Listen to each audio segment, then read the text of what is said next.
Throughout recorded history, few individuals have shaken the very foundation of empire like the man known as Spartacus. He wasn't born into wealth or power. He didn't command armies because of noble blood or political rank. He was forced into bondage, shackled like countless others in a system that saw human beings as mere tools.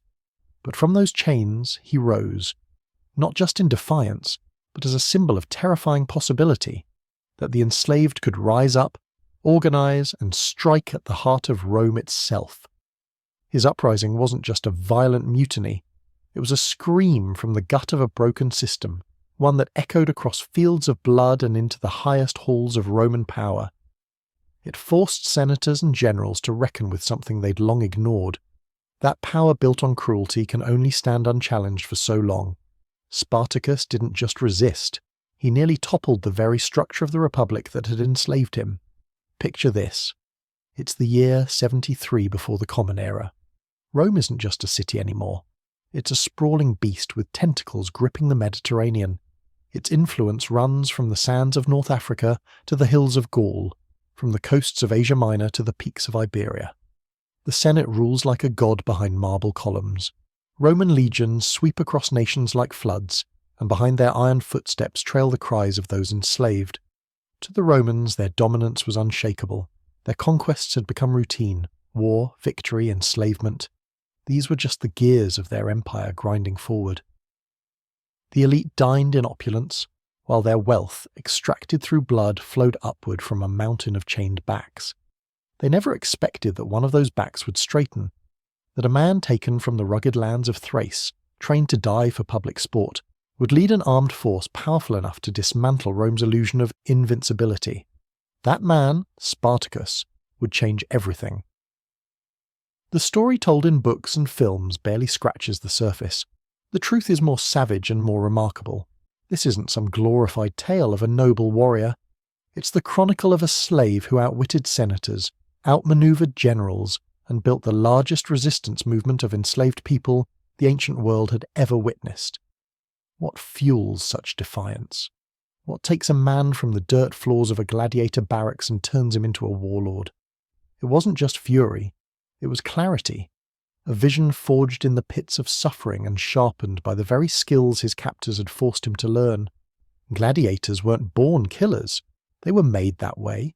Roman society took prisoners and transformed them into human spectacle, their blood-painted arenas. Their deaths were cheered by citizens who saw them not as people, but as props in a performance of power. Spartacus began as one of these props, a tool for amusement. But he studied, he watched, he waited, and when the moment came, he struck.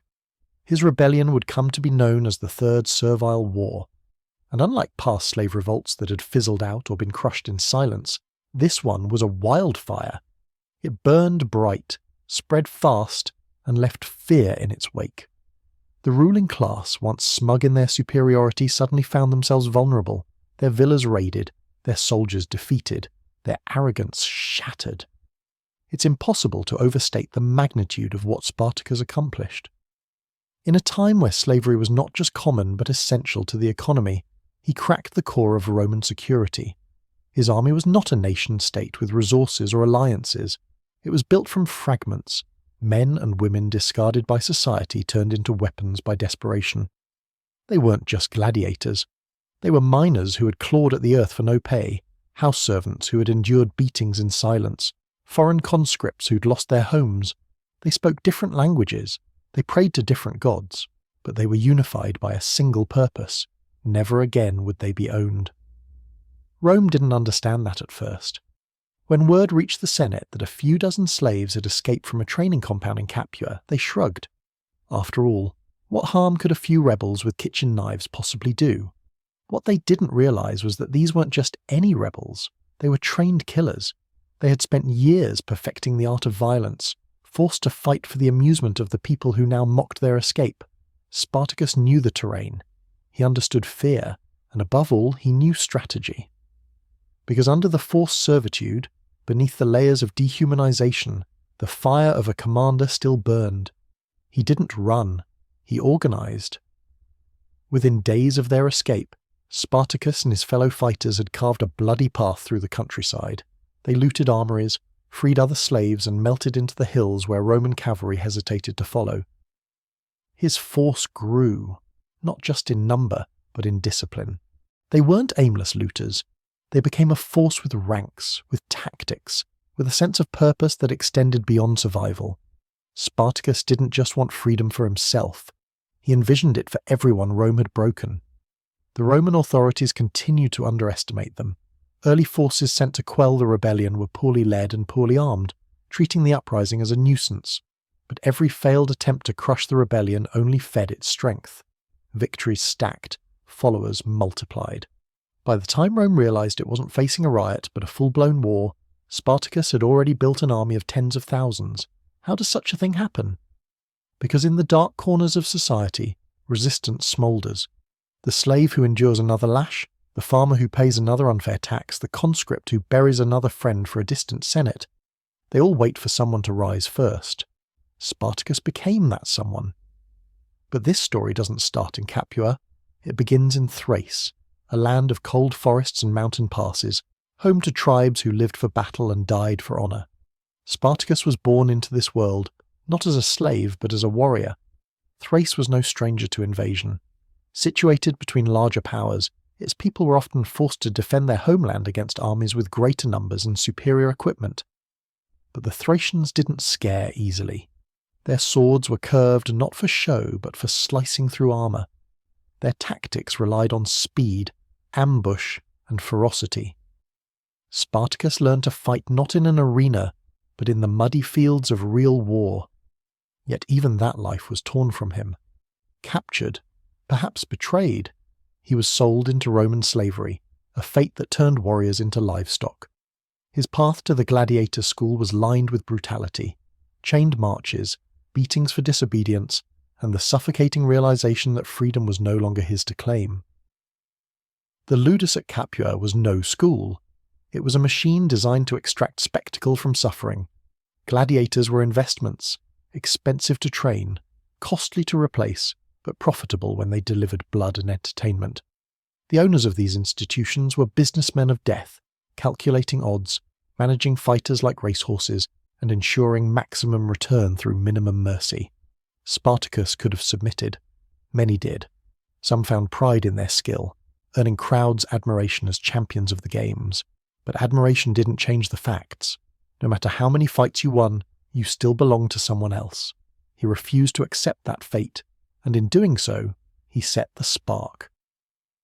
What started with makeshift weapons and a prison break snowballed into something far bigger. Spartacus built a coalition not from alliances or diplomacy, but from a shared fury. His ranks included people from every walk of enslaved life, from foreign soldiers to kitchen slaves. And they didn't just fight.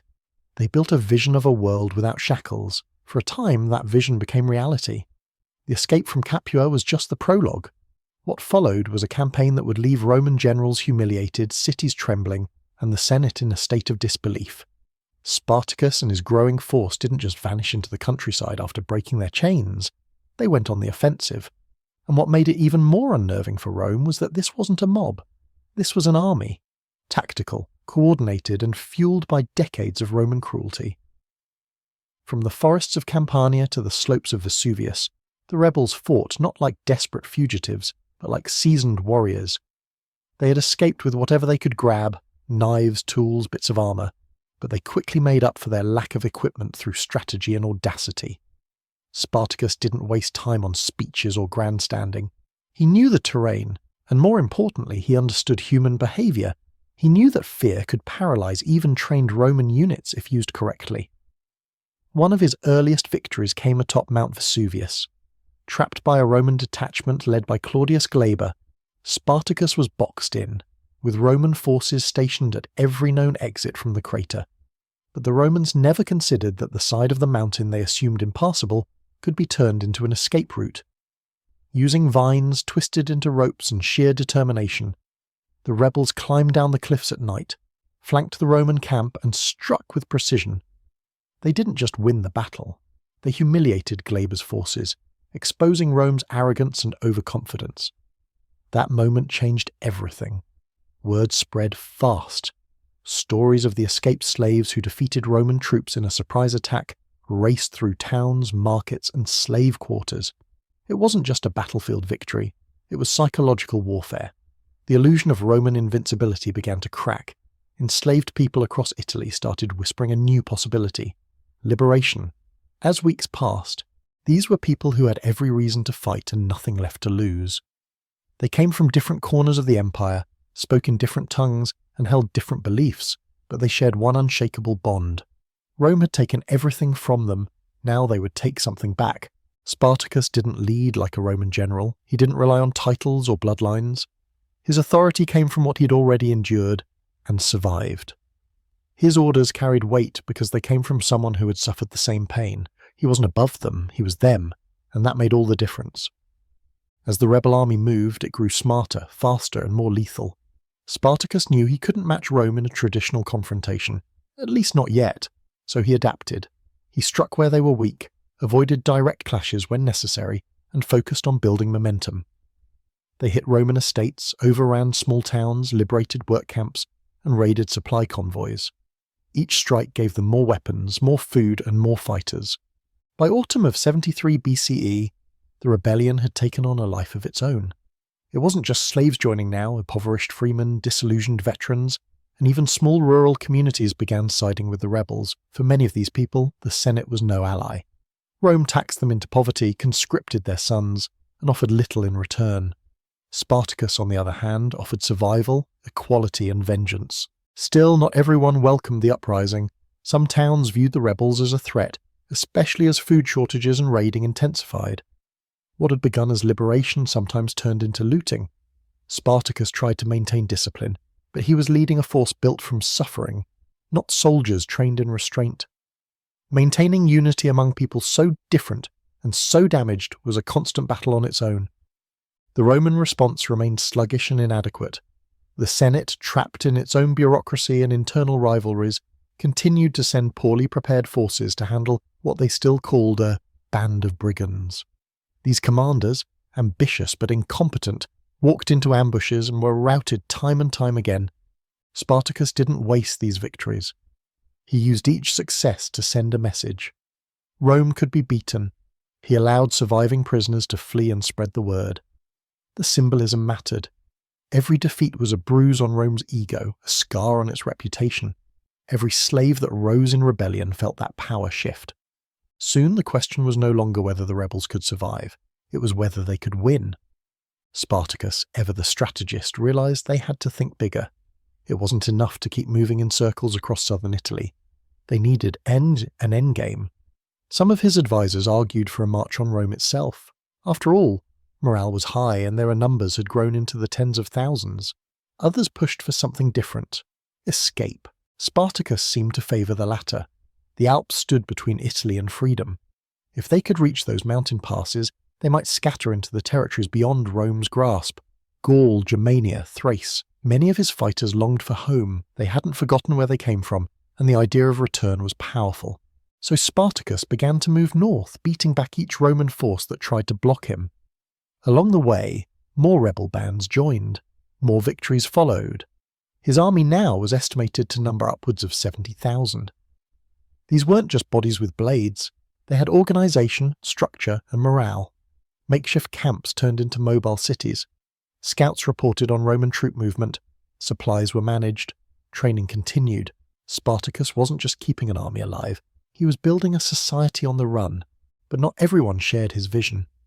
As they approached the northern passes, a major split occurred. A significant group within the rebel force, mostly Gauls and Germans, refused to leave Italy. They didn't want to run. They wanted revenge. These were the men who had suffered the worst, who had lost families to Roman brutality. To them, turning away now felt like surrender. Spartacus perhaps reluctantly let them go. This group, under the command of their own leaders, eventually met disaster. Without Spartacus's leadership, they were crushed by Roman forces. That loss marked a turning point. Spartacus abandoned the plan to escape through the Alps and instead turned south again, back into the jaws of the Roman war machine. No one knows exactly why. Maybe it was guilt over those left behind, maybe it was fury, or maybe Spartacus knew that Rome would never let them go. that retreat was only a delay of execution. Back south, the conflict escalated. Rome was done underestimating the rebellion. The Senate finally handed command to someone with teeth, Marcus Licinius Crassus, a wealthy patrician with ambition as vast as his fortune. Crassus wasn't interested in half measures. He didn't see a nuisance. He saw a threat to Rome's very core, and he meant to end it. Crassus raised 8 legions and brought brutal discipline to his troops. When one unit fled battle, he revived a punishment so severe even Rome had mostly abandoned it: decimation. Every 10th soldier in the cowardly unit was executed by his own comrades. The message was clear: fear Spartacus, but fear Crassus more. The rebels faced a new kind of enemy now. Crassus didn't walk into traps, he laid them. He anticipated movements, cut off supply lines, and blocked escape routes. Spartacus found himself increasingly hemmed in. Yet even now, Spartacus refused to collapse. His tactics adapted. He launched surprise raids, repositioned quickly, and avoided total entrapment. But resources were running thin. The army, swollen to nearly 100,000, was difficult to feed. Internal tensions simmered. Small factions clashed over goals and priorities. Some still wanted escape, others urged direct assault on Rome. And then, a desperate opportunity: the island of Sicily. Sicily had a long history of slave uprisings. Spartacus hoped to reignite that fire. He negotiated with a group of pirates to ferry his troops across the narrow strait separating the toe of Italy from the island. But the pirates betrayed him. They took payment and vanished, leaving the rebel army stranded, exposed, and surrounded. Crassus seized the moment.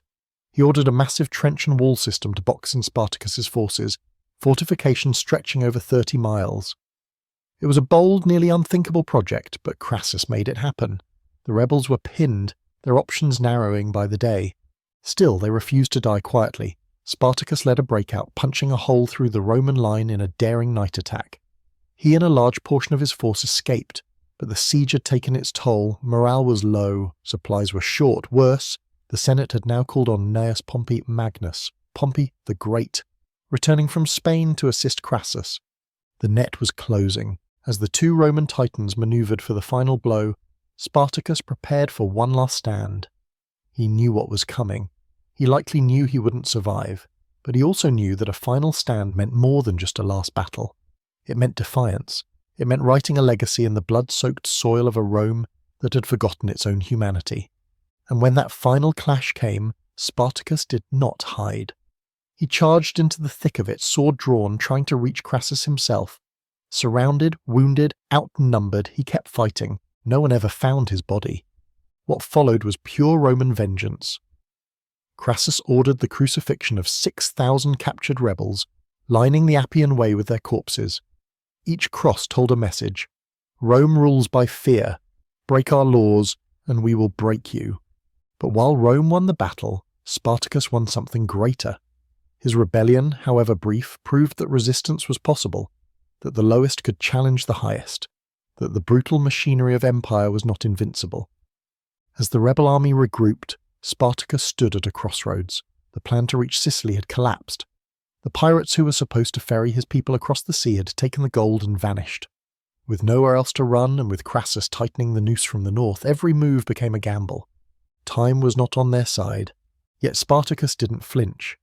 Despite dwindling supplies and rising tensions among his ranks, he prepared for another campaign. His leadership held the force together. Barely. Some argued they should surrender. Others wanted to splinter off into smaller units and disappear into the countryside. But Spartacus had seen what Rome did to surrendering slaves. Death might be a mercy compared to what awaited them. So he chose the only option left: fight. He led his army north once more, harassing Roman supply lines, dismantling smaller garrisons, and trying to draw Crassus into uneven ground. Meanwhile, the Roman general refused to be baited. He knew the game now. He had studied Spartacus's tactics. He would not fall for another ambush. Instead, Crassus focused on containment, using discipline and numbers to grind down the rebellion's strength. Still, Spartacus managed to punch through again. Another breakout, another miracle. He regrouped with tens of thousands who remained loyal and launched a flurry of strikes, desperate to regain momentum. But with every march, every skirmish, every maneuver, the cost rose. Men fell, supplies thinned, morale fractured. Then came news that turned pressure into panic. Pompey was returning from Hispania. Pompey the Great, commander of elite Roman forces, hero of past campaigns and a favourite of the Senate. Crassus knew what his arrival meant. This wasn't just about crushing Spartacus anymore. This was about who would get credit for it. Crassus wanted a triumph. Pompey wanted glory. Both saw Spartacus as the key to power in Rome. Now the rebels were caught between two men who would stop at nothing to see them destroyed. Spartacus, for all his courage and ingenuity, knew what this meant. A final confrontation was inevitable. The decision was made: stand and fight. This wasn't a last stand in some poetic sense. It was real. The kind where decisions cost lives by the thousand. He gathered his commanders, laid out what plans he had left, and readied his forces. There would be no retreat, no second escape, no negotiations. It would end here. The rebel army lined up against the legions of Crassus somewhere in southern Italy. Historians disagree on the exact location, but the outcome remains clear. The rebels fought with desperation, fury, and everything they had left. Spartacus, in the thick of the battle, wasn't shouting orders from safety.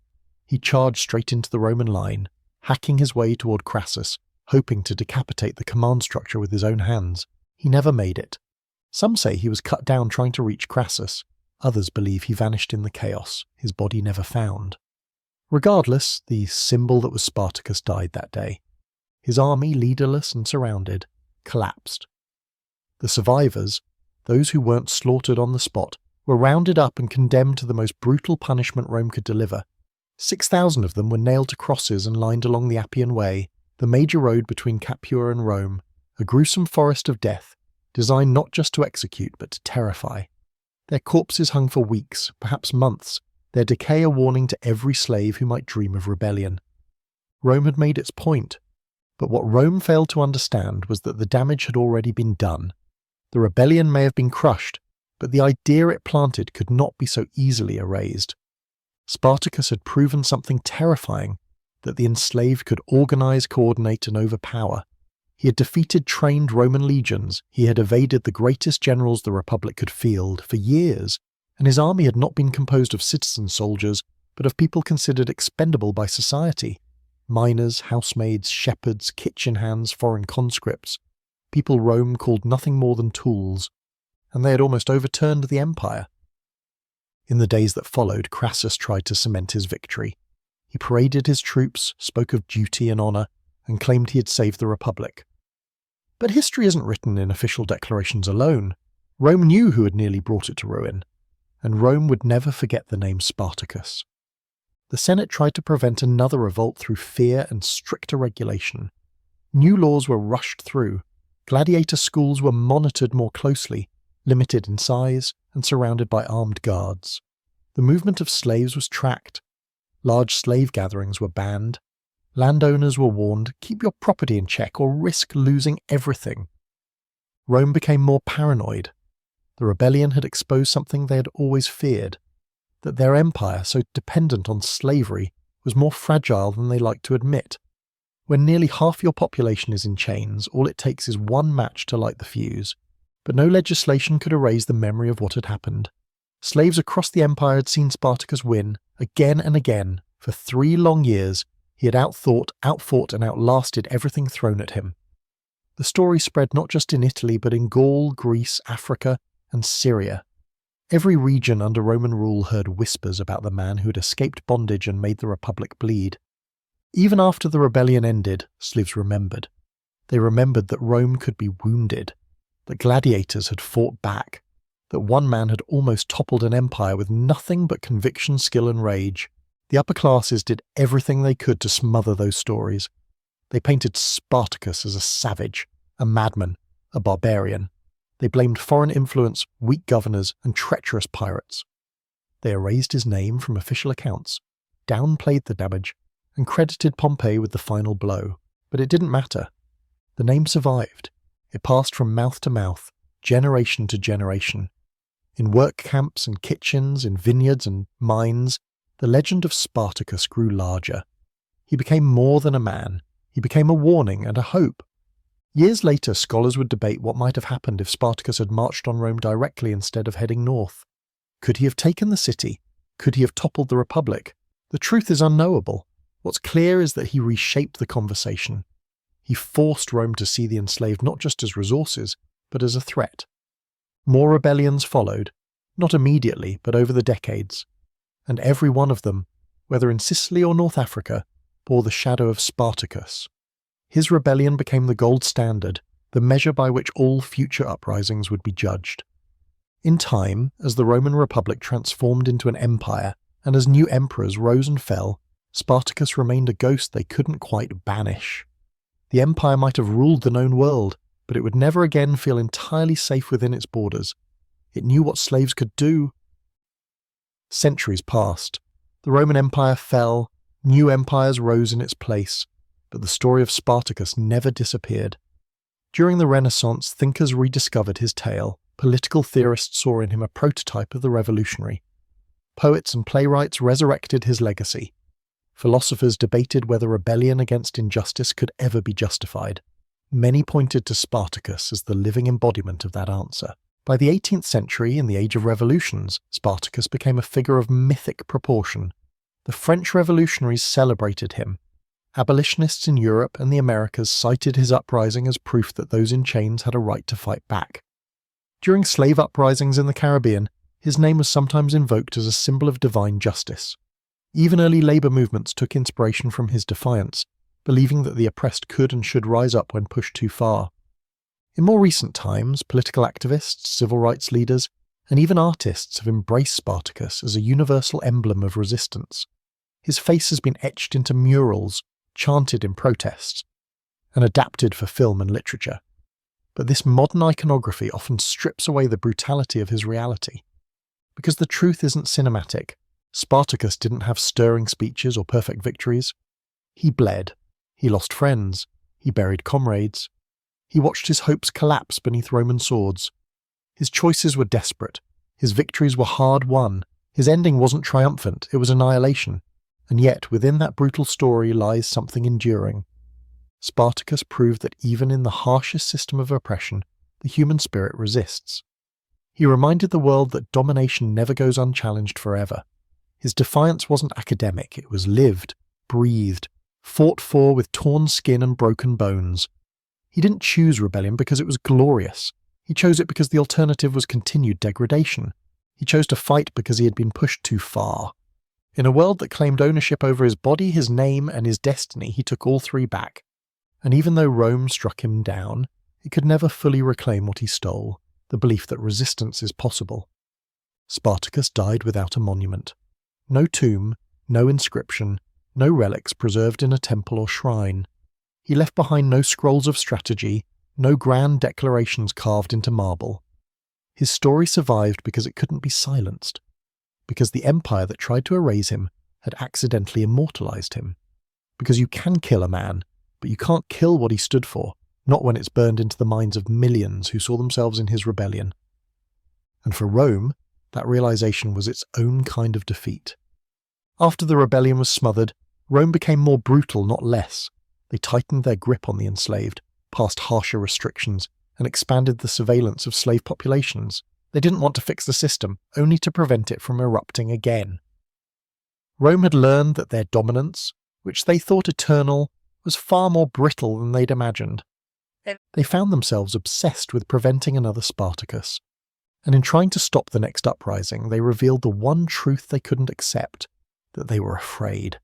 Not of foreign invaders, not of barbarian hordes, but of their own workforce, of the men and women who harvested their grain, cleaned their villas, entertained their crowds, and built their roads.